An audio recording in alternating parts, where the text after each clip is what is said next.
Good day, parents. I'm Sharbanu Fatti, the Vice Principal Curriculum and the Primary Years Program Coordinator at Focus School. Today, I will be taking a session on Toddle as a platform for remote teaching. So, let's see what is Toddle. At Focus School, like I mentioned earlier, we will be using this as a platform for a remote teaching. It is a collaborative platform for teachers in schools to make the most of IB framework and let the teachers work in organized way and communicate with parents and students. It is a preferred teaching partner of 800 plus schools and 15,000 PYP educators globally. It is important that you know how to use this platform. This platform basically is a combination of several softwares that are coming in devices. So we have the educator portal where the teachers plan the unit and learning experiences, organize evidence of students, create assessment, and communicate with you. There are two other apps that I will explain. There is a student app and the family app. Basically, the student app is where you will receive the students will receive all information and tasks, and they're going to work electronically, which means teachers will assign work and students will read it, explore it, and create the answers and submit it back to the teacher. The teacher will give feedback and students will receive it. Basically, it is a combination between educator and the student app to show that learning is going on. On the other side, there is a family app, and this is for communication, for letting you know all the important information that you will need during this remote learning process. So these are the two apps with different purposes, and the way we download is exactly the same. You might have already downloaded, or if not, the teachers will be sending the details and instructions how to download it very soon. You can differentiate the two apps by the color. The green one is a student app, and the purple one is the family app. This app can work on any Apple or Android device, and this is how they will look. Right now, I'm going to start with Toddle Student. As soon as you click on Toddle Student, it will ask you to sign in. With the information already sent to you by the class teacher, you will be able to sign in by typing the alphanumerical code. This is basically the steps that I was talking about earlier, where the teachers plan collaboratively, they assign work to the students submit the work, teacher provides feedback, and parents can use this to communicate, and the teacher communicates different instructions and notices using this platform. Let us see some screenshots on what how it looks. Actually, it is very easy. The total student screen looks like this.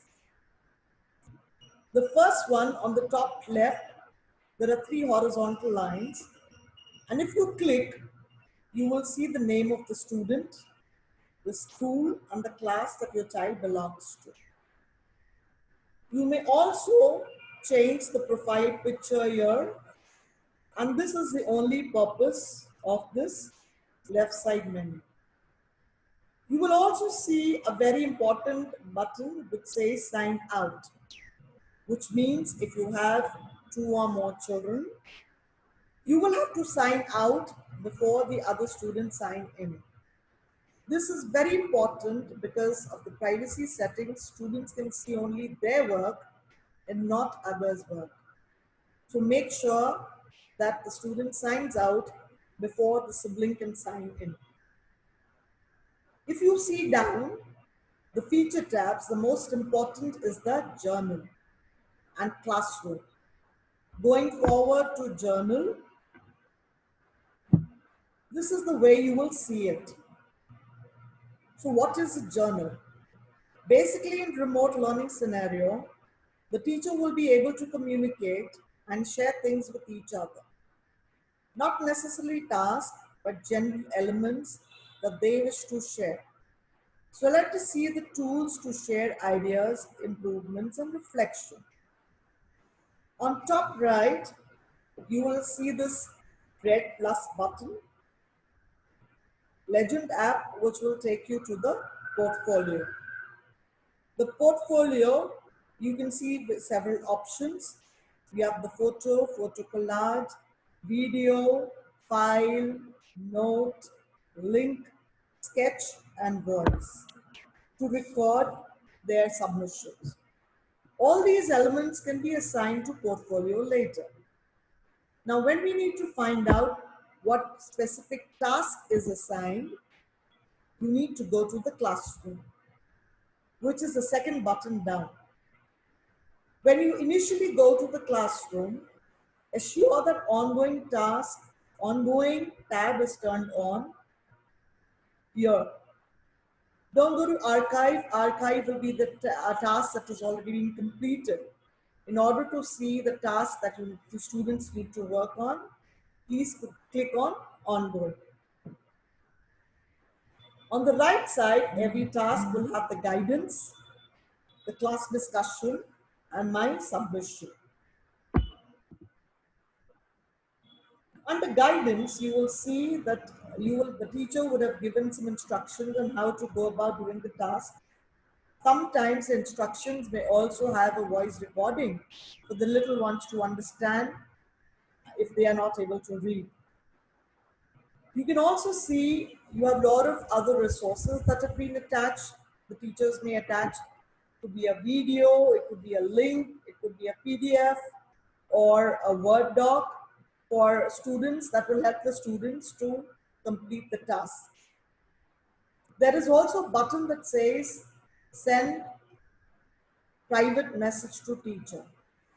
Using this button, the student can ask and clarify doubts and questions related to this particular task, and the queries go directly to the teacher, and the other students of the class will not be able to view it. So it's only a communication between the class teacher and the student with regards to this particular assigned task. Going on to the next tab, which is the class discussion. This is visible to all students. Here, everyone can participate and ask questions to teachers, or they could upload videos or links to share with the whole class. The last tab is My Submission. It is a place where students can submit work. Students read instructions in My Guidance, collaborate with other students and classmates in class discussion, and finally go to My Submission to submit work. Students can go to add your responses, and here they need to write the title of the response, and they have to add work here. Now the work can be added in any different forms. It could be a video, it could be a presentation, it could be a voice recording, or it might just be a simple word doc. Finally, it is very important that the student clicks on this hand-in submission button for it to be received by the teacher. The work the teacher receives will look something like this. This is a snapshot from the educator portal. You can see on the left side the discussions and messages and tabs that teacher can see. Click on a particular child, and this teacher will be able to view the submissions and other questions that the students have asked. The next part is changing the profile. Now the profile picture can be edited here. As you can see, that there are different photos can be uploaded. and it will help to identify the child, and the child can identify the student. So how to change it? It's very simple. Click on the right menu, which has these three lines. When you see this, when you click on this, you will see the screen. Here you will be able to see the screen. Now either you can click a photo and upload it, or if you already have a photo downloaded on your device, you can upload the photo from your device. Now a quick question for you. Which of the three photos do you think would be most apt for a profile picture? Well, obviously it is B, because when the profile picture looks small, it's very crucial that your face is clearly visible. So do not take a side profile or do not take a photo that's very far away. Next, we will now go on to the purple, which is the family app, and see its features. There are different ways of signing in to the family app. It could be using Google, Microsoft, or the telephone number. You could also use the QR code to download, to enter. Now, inside the family app, you will have some same like the journal where that the student has, and you will be able to view. Parent will be able to collaborate, but they will not be able to collaborate, but they will obviously see and understand all the evidence collection of your child. Let's see one example.